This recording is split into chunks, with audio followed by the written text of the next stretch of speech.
बुड़ेला गांव में एक कंचन नाम की लड़की रहती थी जो बहुत ही ज्यादा गरीब थी। कंचन एक सेठ के घर में नौकरानी का काम किया करती थी। सेठ का एक बेटा था जिसका नाम था अमर। कंचन का इस दुनिया में कोई नहीं था। वो सेठ के घर में ही रहा करती थी और वो वहीं अपना गुजारा करती थी। एक बार की बात है, सेठ अपने बेटे अमर से कहता है, बेटा अप्पू शादी के लायक हो चुका है। मैं सोच रहा था कि क्यों ना एक अच्छी सी लड़की देखकर हमें तुम्हारी शादी करा देना चाहिए। क्या पिताजी, आप मेरी शादी के पीछे पड़े रहते हो? आपको तो पता ही है आजकल की लड़कियां कैसी होती है। मैं नहीं चाहता कि एक लड़की के आने से यह पूरा घर बिगड़ जाए। अगर आपको कोई ऐसी लड़की मिलती है जो इस घर को बनाकर चले तो मैं शादी करने को तैयार हूँ। बेटा, तुझे तो पता ही है कि हम लड़कियों को केवल बाहर से ही देख सकते हैं, अंदर क्या है कोई कुछ नहीं जानता।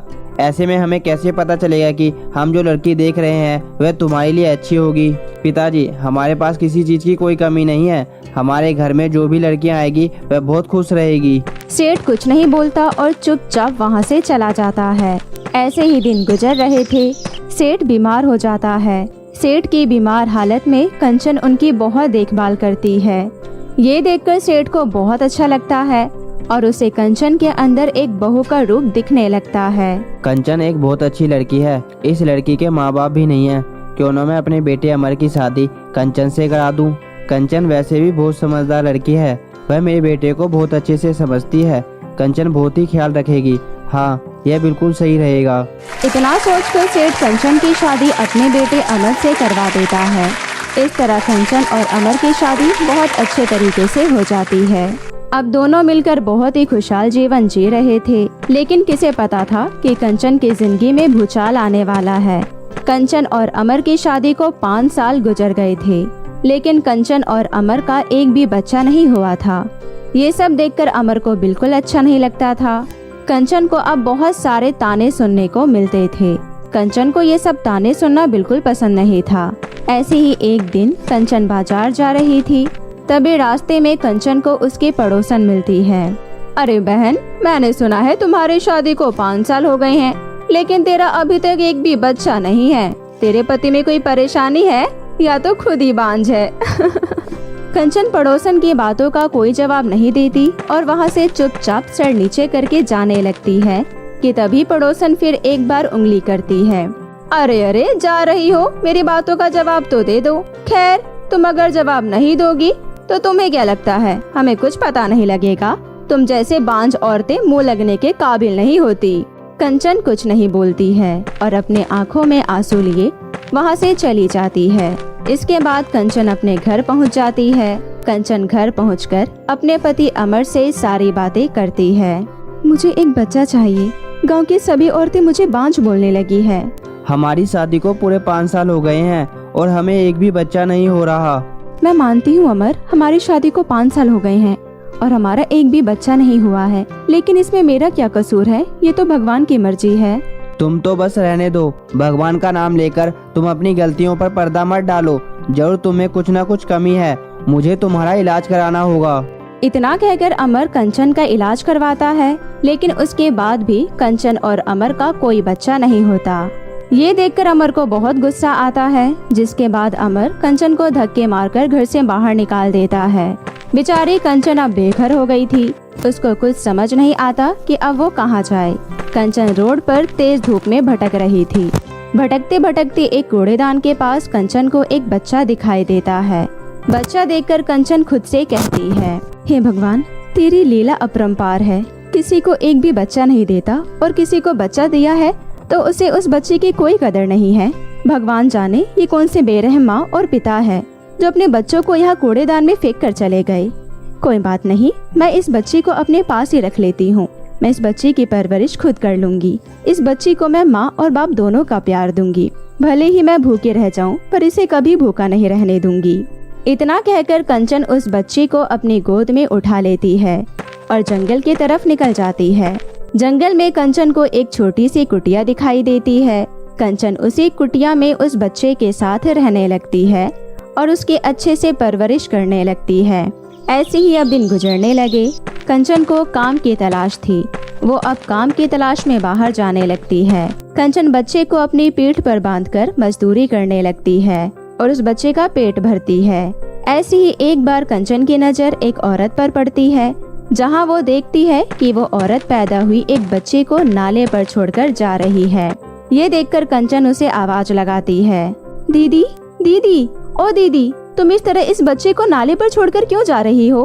बहन, मेरे पास इतने पैसे नहीं हैं कि मैं अपनी बच्ची को पाल पोस कर बड़ा कर सकूं, और मेरे परिवार में बेटी होना गुनाह है, इसलिए मैं इस बच्ची को यहाँ छोड़कर अपने घर जा रही हूँ।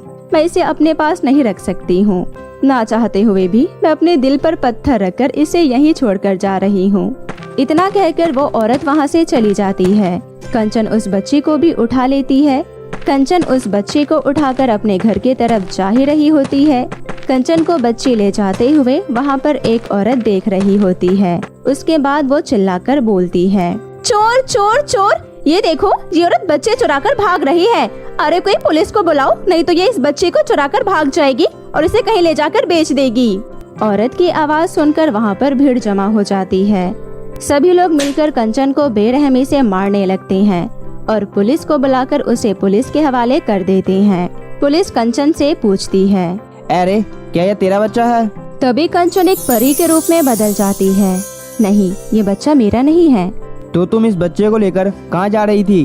पुलिस की बातें सुनकर परी सारी बातें पुलिस को बता देती है। परी की बातें सुनकर पुलिस को बहुत दया आती है और उसे बहुत बुरा महसूस होता है। पुलिस परी से कहता है, तुम्हारी जैसी परी इस दुनिया में देखने को कहाँ मिलते हैं। मुझे तुम्हारे ऊपर बहुत गर्व है। तुम बच्चे को उठाकर उसकी परवरिश करती हो और उनका पालन पोषण अच्छे से करती हो। यह तो बहुत ही पुण्य का काम है। मैं तुम्हारी सहायता करने को तैयार हूँ। पुलिस और परी बातचीत कर रही थी।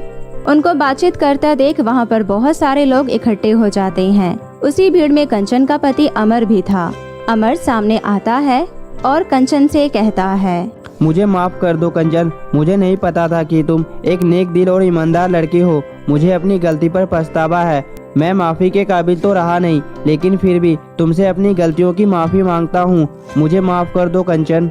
भले ही हमारे बच्चे ना हो, परंतु भगवान ने हमें इन बच्चों को हमारे नाम किया है और हमारा पूरा परिवार बन गया है। हम दोनों मिलकर इन बच्चों के लिए अनाथ आश्रम खुलवाएंगे और इन बच्चों की परवरिश बहुत ही अच्छे से करेंगे।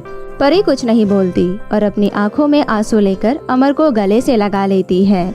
ये देखकर अमर एक बार फिर से कंचन से कहता है, कंचन, क्या अब हम अपने घर चले? हाँ हाँ, हम अपने घर चलते हैं। इतना कहकर कंचन अमर को गले लगा लेती है और बच्चों को लेकर अपने घर चली जाती है और इन बच्चों के लिए आश्रम खुलवाती है। इसके बाद अमर अपनी पत्नी कंचन के साथ हंसी खुशी से रहने लगता है। तो मेरे प्यारे दोस्तों, कैसी लगी आपको मेरी ये कहानी? मुझे कमेंट करके ज़रूर बताएं और इसे अपने दोस्तों के साथ भी शेयर करें। और हाँ दोस्तों, अगर आपने अब तक हमारे चैनल को सब्सक्राइब नहीं किया है तो प्लीज़ जल्दी से नीचे लाल बटन दबाकर अभी कर लें। तो मिलते हैं आपसे फिर किसी नई कहानी के साथ। तब तक के लिए आप अपना ध्यान रखें। बाय बाय दोस्तों। समय पहले की बात है, परीलोक में बहुत सारी सुंदर सुंदर परियां हंसी खुशी से रह रही थी और सभी परियां आपस में मिलजुल कर गरीबों की मदद किया करती थी। परियों की बदौलत सभी गांव वाले हंसी खुशी से अपना जीवन बिता रहे थे। परंतु चुड़ैल लोक में भयंकर परी रहती थी, जो लोगों की खुशियों से बहुत जलती थी। भयंकर परी गांव वालों के साथ कुछ न कुछ हरकतें करती रहती थी और उन्हें परेशान करने का कोई मौका नहीं छोड़ती थी। एक दिन भयंकर परी घोर तपस्या कर रही थी। तभी उसके पास बहुत सारी शक्तियां आ जाती है और वो अपनी शक्तियों का गलत इस्तेमाल करने का फैसला करती है। भयंकर परी अपनी जादुई शक्तियों से पूरे गांव में सभी को बदसूरत और काला बना देती है। वो नहीं चाहती थी कि कोई भी उससे ज्यादा खूबसूरत दिखे। जब ये बात परियों को पता चलती है तो सभी परियां मिलकर रानी परी के पास जाती हैं। रानी परी, भयंकर परी ने अपनी जादुई शक्तियों से सभी गांव वालों को काला और बदसूरत बना दिया है, जिसकी वजह से लोग बहुत परेशान हैं।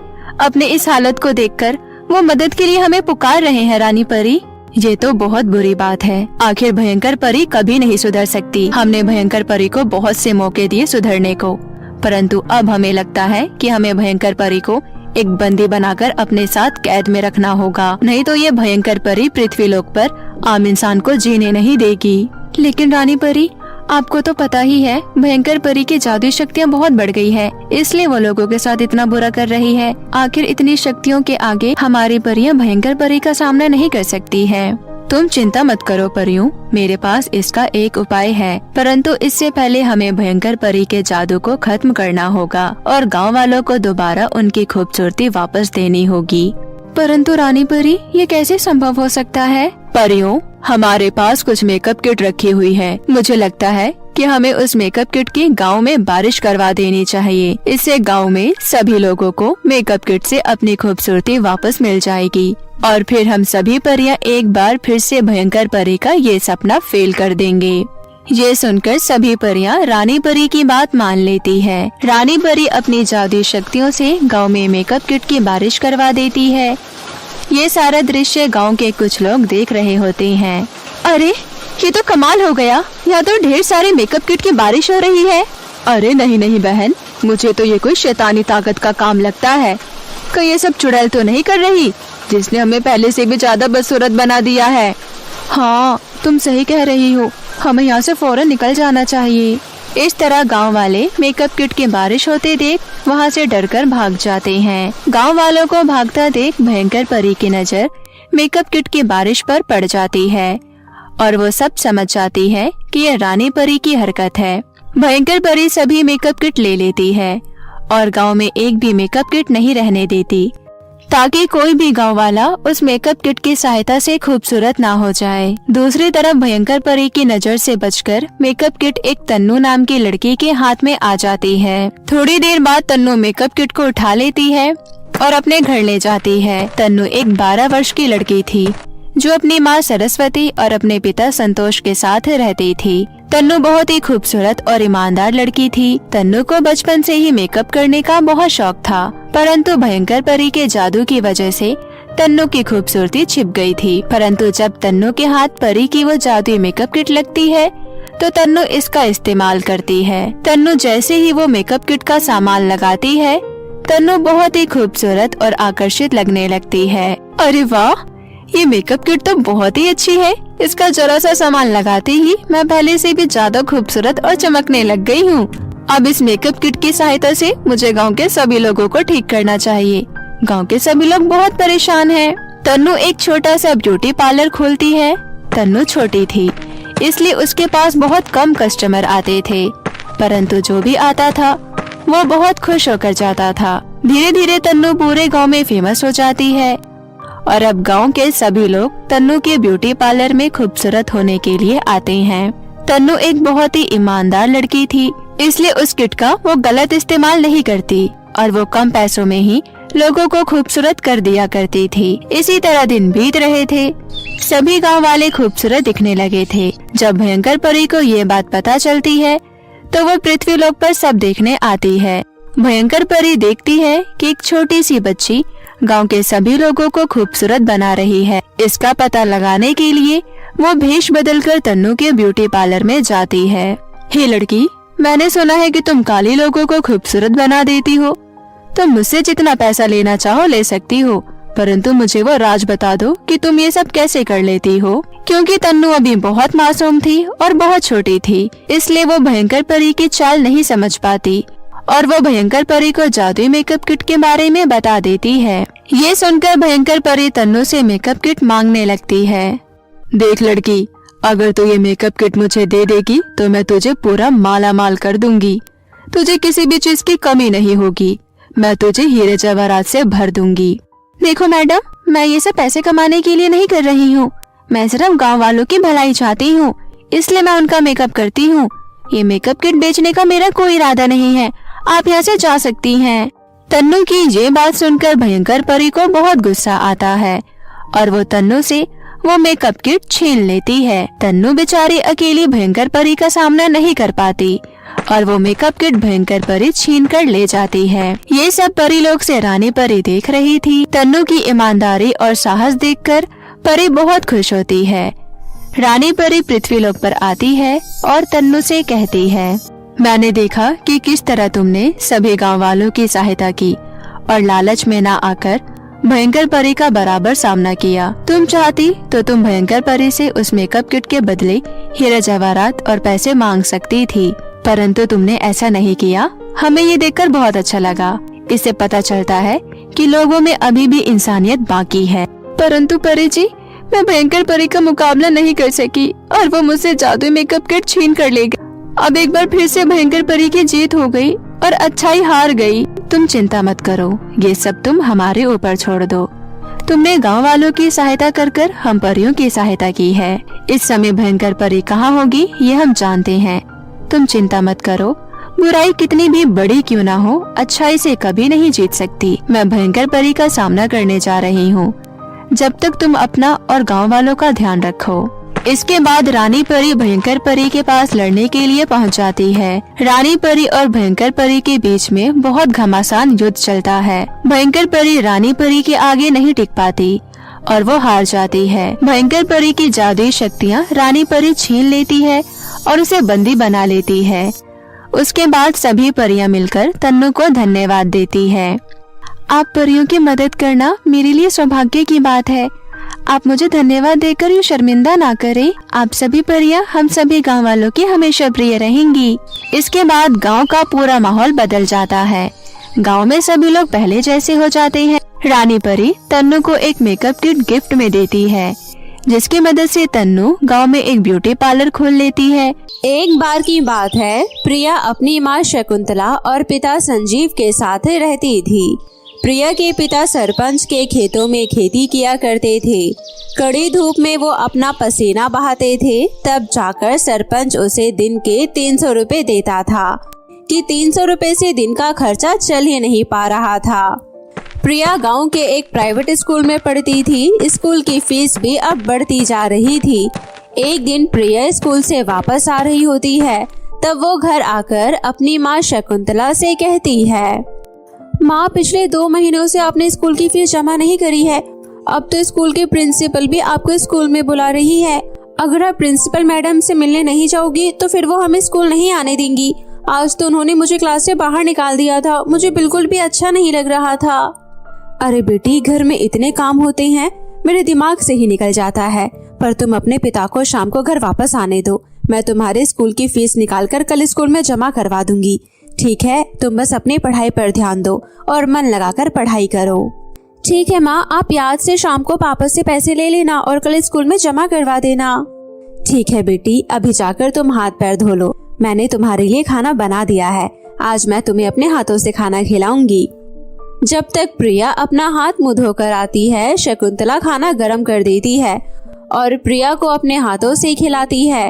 उसके बाद शाम को जब संजीव अपने काम से लौटकर घर वापस आता है, तब तक प्रिया सो गई होती है। शकुंतला संजीव से पैसों की बात करती है तो संजीव उसे बताता है कि फसल की पैदावार ना होने से सरपंच ने उसे पैसा नहीं दिया है और पता नहीं कब तक नहीं देगा।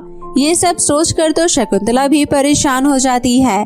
उसे समझ नहीं आता कि कल वो अपनी बेटी की स्कूल की फीस कैसे जमा करेगी। शकुंतला संजीव को खाना गरम करके दे देती है और उससे कहती है, आप जानते हो, आज प्रिया की मैडम ने आज प्रिया को क्लास से बाहर निकाल दिया था क्योंकि स्कूल की फीस 2 महीने से जमा नहीं हुई है। प्रिया को मैंने कहा है कि कल उसकी फीस जमा हो जाएगी। अब आप ही बताओ मैं क्या करूं? अगर प्रिंसिपल मैडम ने प्रिया का नाम काट दिया तो मुझे बिल्कुल अच्छा नहीं लगेगा। अब मैं तुम्हें क्या बताऊं, मैं तो खुद बहुत ज्यादा परेशान हूँ। घर में राशन भी तो भरवाना होता है। मैं समझ सकती हूँ आपकी परेशानी, पर कुछ तो करना होगा। अगर कल प्रिया की स्कूल की फीस जमा नहीं हुई तो मैडम उसे घर भेज देंगी। ये मुझे बिल्कुल अच्छा नहीं लगेगा। मैं सोच रही हूँ क्यों ना अपने रखे हुए गहनों को गिरवी रख दूं। उन पैसों से कुछ दिनों का खर्चा चल जाएगा और प्रिया के स्कूल की फीस भी जमा हो जाएगी। जब हमारी आर्थिक स्थिति ठीक हो जाएगी तब हम गहने वापस ले आएंगे। मुझे लगता है जो तुम सोच रही हो बिल्कुल सही होगा, क्योंकि इतने दिनों से पैसे ना मिलने की वजह से घर का सारा राशन भी खत्म हो रहा है। आखिर खाना खाना भी तो बहुत जरूरी है और मैं भी नहीं चाहता कि प्रिया को स्कूल से निकाल दिया जाए। मैं चाहता हूँ प्रिया को ये सारी बात का पता न चले। अगले ही दिन शकुंतला अपने गहनों को गांव के एक सुनार के पास गिरवी रख देती है।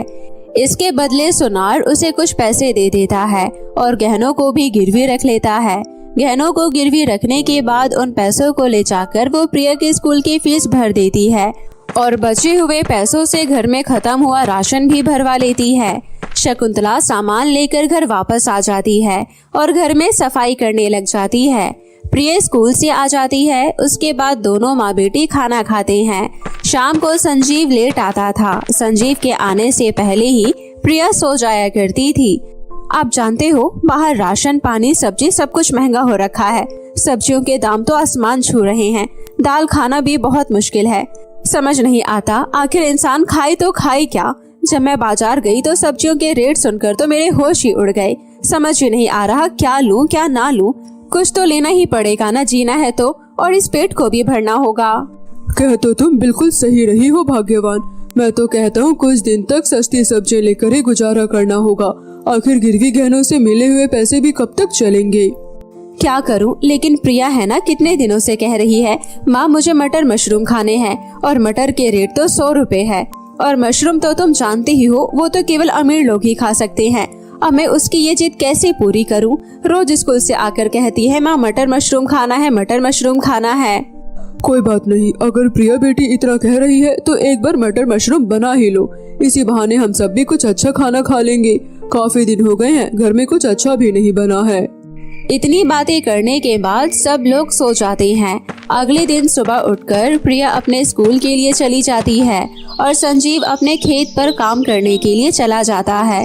घर में शकुंतला झाड़ू पोछा का काम, बर्तन धोना और कपड़ा धोना सारे काम कर लेती है। आज शकुंतला को मार्केट से मटर मशरूम लेकर आना था, इसलिए वो अपना थैला लेकर बाजार की ओर निकल पड़ती है। सब्जियां वैसे तो बहुत महंगी थी। शकुंतला सब्जी की दुकान पर जाकर कहती है, भैया आधा किलो मटर दे दो। मटर के भाव तो 200 रुपए किलो है, बताओ तोल दूं? क्या कहा, 200 रुपए? ये तो बहुत ज्यादा है। देख लो, अगर खाना है तो लो, नहीं तो कुछ और खरीद लो। सब्जियां तो सब महंगी ही है। शकुंतला को तो आज मटर मशरूम ही बनाना था, इसलिए वो आधी किलो मटर ले लेती है। उसके बाद वो मशरूम लेने के लिए पहुंच जाती है। शकुंतला एक ठेले वाले से मशरूम का भाव पूछने लगती है। अरे भैया, मशरूम कैसे दी? 400 रुपए किलो है बहन जी, कितनी लेनी है आपको? क्या कहा, 400 रुपए किलो? सोना बेच रही हो क्या? अब क्या करे बहन जी, मार्केट में जो रेट चल रहा है उसी हिसाब से तो दे रहा हूँ। अब आप ही बताओ हम क्या कर सकते हैं, आपको कितना चाहिए? अरे सब्जियों के भाव इतने ज्यादा क्यों हो रहे हैं? टमाटर इतने महंगे हैं, मटर इतनी महंगी है, इंसान खाए तो खाए क्या? मशरूम के इतने महंगे रेट सुनकर शकुंतला बिना मशरूम लिए वहाँ से निकल जाती है। शकुंतला को समझ नहीं आता कि अब वो घर में प्रिया को क्या जवाब देगी। शकुंतला रास्ते से घर जा रही होती है, तभी एक पेड़ की तरफ से शकुंतला को कोई आवाज लगाता है। 2-4 बार शकुंतला को जब महसूस होता है तो वो इधर उधर देखने लगती है। तब शकुंतला को एक पेड़ दिखाई देता है। शकुंतला उस पेड़ के पास पहुंच जाती है और उसे वहाँ कोई दिखाई नहीं देता है। अरे ये क्या, यहाँ तो कोई भी नहीं है।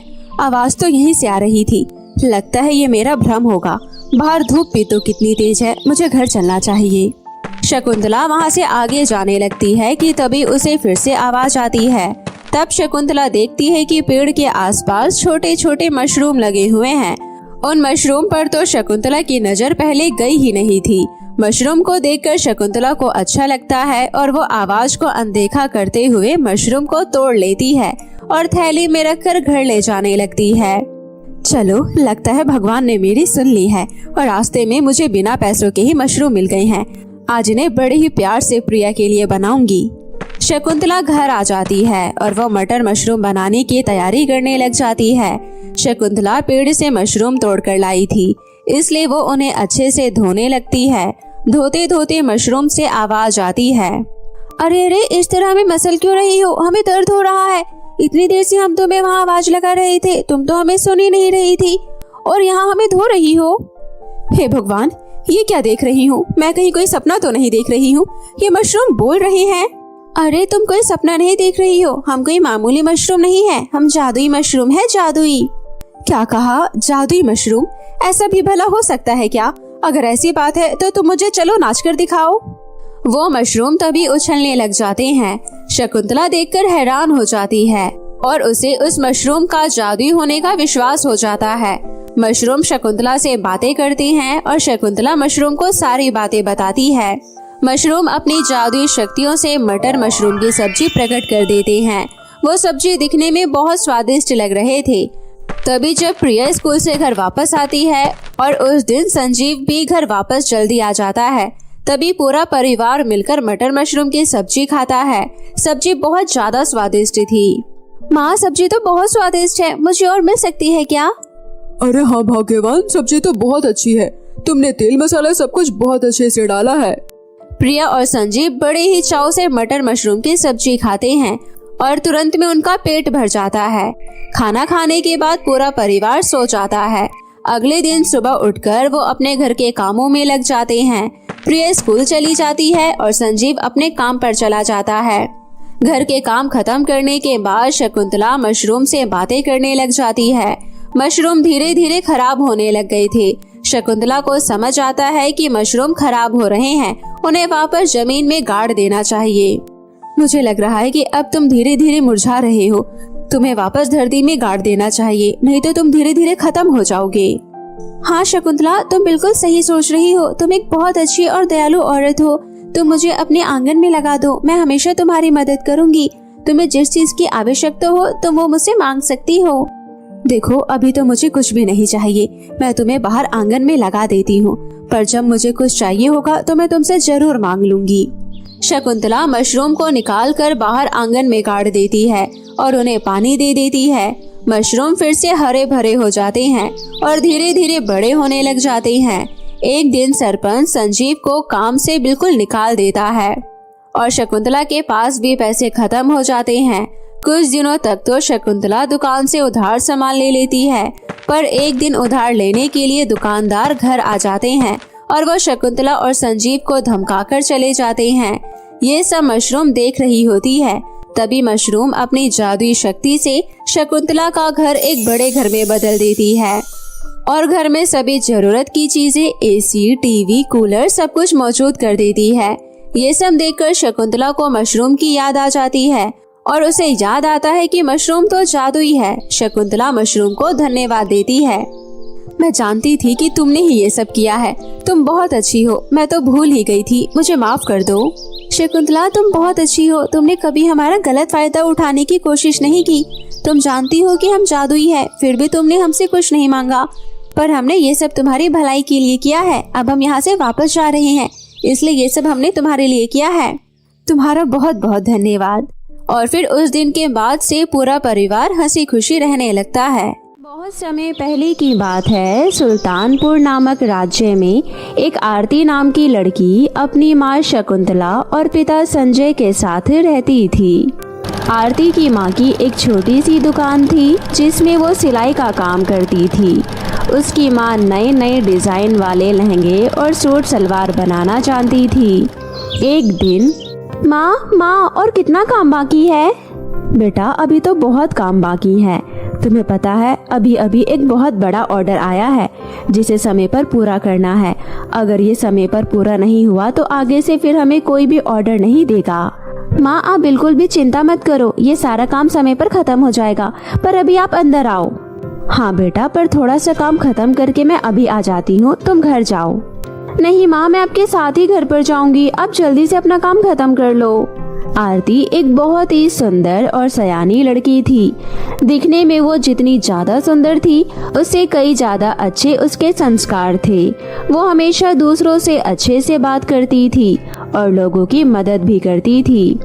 माँ, अब देखो रात होने वाली है और कितना काम बाकी है। बेटा, बस थोड़ा सा काम रह गया है, लहंगे में गोता लगाना बाकी है, जल्दी से लगा देती हूँ और फिर घर चलकर दोनों साथ में खाना खाएंगे। आरती अपनी माँ के साथ बैठकर अपनी माँ के काम के खत्म होने का इंतजार करती है। उसके बाद दोनों माँ बेटी थोड़ी सी दूरी पर अपने घर पहुँच जाती है।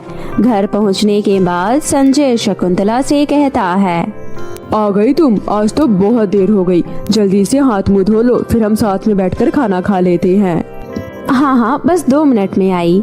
आरती अपने माता पिता के लिए टेबल पर खाना लगा देती है। तभी संजय शकुंतला से कहता है, शकुंतला, मुझे तुमसे कुछ बात करनी थी। तुम जानती हो, पास के ही गांव से एक बहुत अच्छा आरती के लिए रिश्ता आया है। उन्होंने आरती को बाजार में देखा था और उन्हें हमारी आरती बहुत पसंद आई है। अरे वाह, ये तो बहुत अच्छी बात है। लड़का कैसा है और वो क्या काम करता है?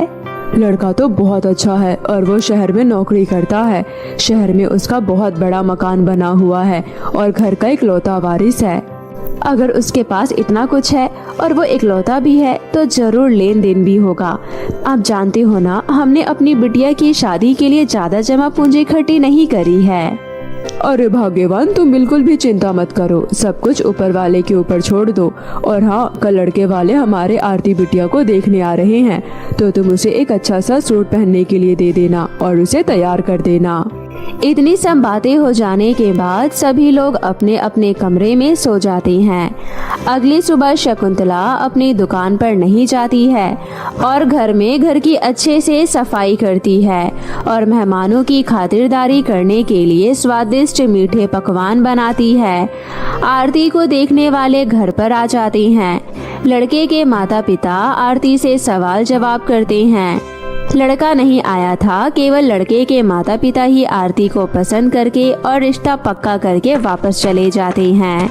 अजी, हमारी बेटी आरती को लड़का तो देखने ही नहीं आया है, ऐसी क्या बात हो गई है? भाग्यवान, तुम फालतू में ही ज्यादा चिंता करती हो। क्या पता लड़के को नौकरी से छुट्टी नहीं मिली हो। शादी में तो आएगा ही ना, और वैसे भी हमारी बेटी इतनी खूबसूरत है, उसे कोई मना नहीं करेगा। हाँ, ये सब तो ठीक है, पर आज से ही हमें एक एक पैसा जोड़ना होगा ताकि हम अपनी बिटिया की शादी में कोई कमी ना कर सके। उसके बाद शकुंतला अपनी दुकान पर चली जाती है और संजय अपनी फैक्ट्री चला जाता है। घर पर आरती घर के सारे काम खत्म कर लेती है और उसके बाद अपनी माँ की दुकान पर उनका हाथ बटाने के लिए पहुँच जाती है। लाइए माँ, मैं भी आपकी कुछ मदद कर देती हूँ। आरती भी अपनी माँ के साथ मशीन पर बैठकर उनकी मदद करती है और वो शहर से आए हुए ऑर्डर पूरे कर देती हैं। वो सबसे बड़ा ऑर्डर आने वाले हफ्ते में जाने वाला था। ऑर्डर पूरा हो गया था, जिस वजह से शकुंतला के सर से टेंशन खत्म हो गया था। शकुंतला ने ऑर्डर का 70% पैसा ले रखा था जो दुकान में ही था। इसी तरह दिन बीत जाते हैं और एक दिन शकुंतला अपने परिवार के साथ बैठकर खाना खा रही थी। तभी वहाँ पर आवाज आने लगती है। भागो भागो, अरे भागो। पैरों की हलचल के साथ साथ शोर भी बढ़ता जा रहा था। बाहर से आ रही आवाज को देखने के लिए आरती अपने माता पिता के साथ घर के बाहर आती है। तभी वो देखते हैं कि लोग इधर उधर भाग रहे हैं और चिल्ला रहे हैं। अरे ये क्या हो गया? ये कैसा शोर है? क्या हो गया? अरे भैया, क्यों भाग रहे हो? अरे वहाँ देखो, वो दुकान में आग लग गई है और चारों तरफ फैल रही है। जल्दी पानी लेकर आओ। आग लगने की खबर सुनकर शकुंतला, संजय और आरती तीनों दुकान की तरफ भागकर पहुंच जाती हैं। तभी वो देखते हैं कि दुकान में आग लगी हुई है। हे भगवान, हे राम, ये क्या हो गया? मैं तो बर्बाद हो जाऊंगी। सेठ का पूरा ऑर्डर दुकान में भरा हुआ है और तो सारा पैसा दुकान में ही है। जल्दी कोई आग को बुझाओ, पानी लाओ रे पानी लाओ। संजय अपनी पत्नी शकुंतला को संभालता है। तभी आरती भागते हुए दुकान के अंदर पहुंच जाती है। अरे बेटी, कहाँ जा रही हो? वापस आ जाओ, जल जाओगी बेटी। आरती, रुक जाओ। आरती किसी की नहीं सुनती है और वो दुकान के अंदर भागते भागते आग की लपटों से बचते हुए अंदर पहुंच जाती है और वो दुकान में रखा हुआ सेठ का ऑर्डर और रुपए पैसे लेकर बाहर आ जाती है। दुकान में बचा कुचा सामान जल जाता है और आरती भी पूरी तरह से आग में झुलस गई थी। संजय अपनी बेटी के ऊपर कंबल डालता है और उसकी आग बुझा देता है। माँ देखो, मैंने सब कुछ बचा लिया। सेठ का पूरा ऑर्डर बाहर ले आई हूँ। अब सब कुछ बच गया है, कुछ भी बर्बाद नहीं हुआ है। आप चिंता मत करो माँ। इतना कहकर आरती बेहोश हो जाती है। तभी संजय अपनी बेटी को अस्पताल लेकर पहुंच जाता है। अस्पताल में डॉक्टर उसका इलाज करते हैं। इलाज करने के बाद आरती ठीक तो हो जाती है, परंतु उसके चेहरे पर आग के निशान रह जाते हैं, जिस वजह से उसका चेहरा खराब हो जाता है। माँ देखो ना, मेरा चेहरा कितना खराब हो गया है।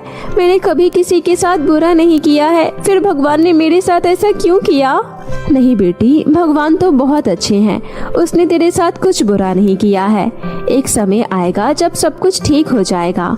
भगवान पर हौसला बनाए रखो, ऊपर वाला सब कुछ ठीक कर देगा। शकुंतला अपनी बेटी को दिलासा देती है। तभी वहाँ पर संजय आ जाता है। संजय का मुंह बहुत उदास था। तभी शकुंतला कहती है, अजी क्या हुआ, आप इस तरह मुंह लटकाए क्यों खड़े हुए हो? क्या बताऊं भाग्यवान, लड़के वालों का फोन आया था, उन्हें सब कुछ पता चल गया है और उन्होंने आरती से शादी करने के लिए इनकार कर दिया है। संजय अपनी पत्नी को ये सारी बातें बता रहा होता है कि तभी आरती को बहुत बुरा लगता है और वो रोते हुए वहाँ से भाग जाती है। अरे आरती बिटिया, कहाँ जा रही हो? रुको तो सही, तुम चिंता मत करो, हम तुम्हारे लिए इससे अच्छा रिश्ता लेकर आएंगे। तुम्हें रोने की कोई जरूरत नहीं है बिटिया। अजी जाने दीजिए, उसे इस समय अकेला छोड़ दीजिए, थोड़ी देर रो लेगी तो उसका मन हल्का हो जाएगा। आरती रोते रोते अपने गांव में जंगल में पहुंच जाती है और एक नदी के किनारे बैठकर रोने लगती है।